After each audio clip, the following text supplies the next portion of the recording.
Box office దగ్గర మరీ top stars range లో కాకపోయినా కూడా టాలీవుడ్ లో మీడియం రేంజ్ హీరోల సినిమాలకు అన్ని చోట్ల మంచి ఓపెనింగ్ సొంతమవుతూ ఉండగా నాని మరియు విజయ్ దేవరకొండ సినిమాలకు ఎక్సలెంట్ ఓపెనింగ్స్ ఎప్పటి నుండో వస్తూ ఉన్నాయి.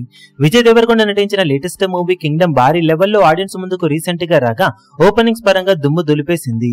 Vijay Deverakonda career best openings ని నమోదు చేసిన ఈ సినిమా నైజాం ఏరియాలో ఓవరాల్ గా మొదటి రోజు జీఎస్టీ రిటర్న్స్ తో కలుపుకొని 4.96 కోట్ల రేంజ్ లో షేర్ ను తొలి రోజు సాధించగా నైజాంలో మీడియం రేంజ్ హీరోల సినిమాల పరంగా ఆల్ టైమ్ టాప్ 5 లో ఒకటిగా నిలిచే ఓపెనింగ్స్ ని సొంతం చేసుకుంది ఈ సినిమా.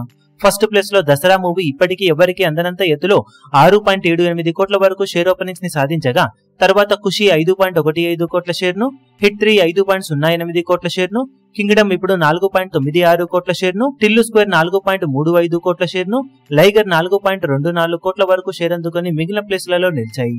మొత్తం మీద ఈ లిస్టులో ఉన్న సినిమాలలో 3 సినిమాలను టాప్ ఓపెనింగ్స్ లో ఒకటిగా సొంతం చేసుకున్న విజయ్ దేవరకొండ మాస్ రచ చేయగా దసరా మూవీ నెలకొల్పిన టాప్ రికార్డు మాత్రం ఇప్పటికీ అలానే కొనసాగుతూ ఉందని చెప్పాలి. కింగ్డమ్ మూవీకి ఆ ఛాన్స్ ఉన్నప్పటికీ మేకర్స్ చివరి నిమిషం వరకు ప్రమోషన్స్ ను అనుకున్న రేంజ్ లో చేయలేకపోయారు. అది కొంచెం ఇంపాక్ట్ అయినా కానీ ఓవరాల్ గా సాలిడ్ స్టార్ట్ ని సొంతం చేసుకుంది కింగ్డమ్ మూవీ.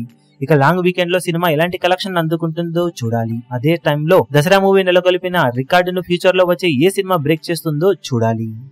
ఈ వీడియో మీకు నచ్చినట్లయితే లైక్ చేయండి, షేర్ చేయండి, ఛానల్ ను సబ్స్క్రైబ్ చేయడం మాత్రం మరవకండి. ఏ చిన్న అప్డేట్ ను మిస్ అవ్వకూడదు అనుకుంటే బెల్ ఐకాన్ ను ప్రెస్ చేయండి.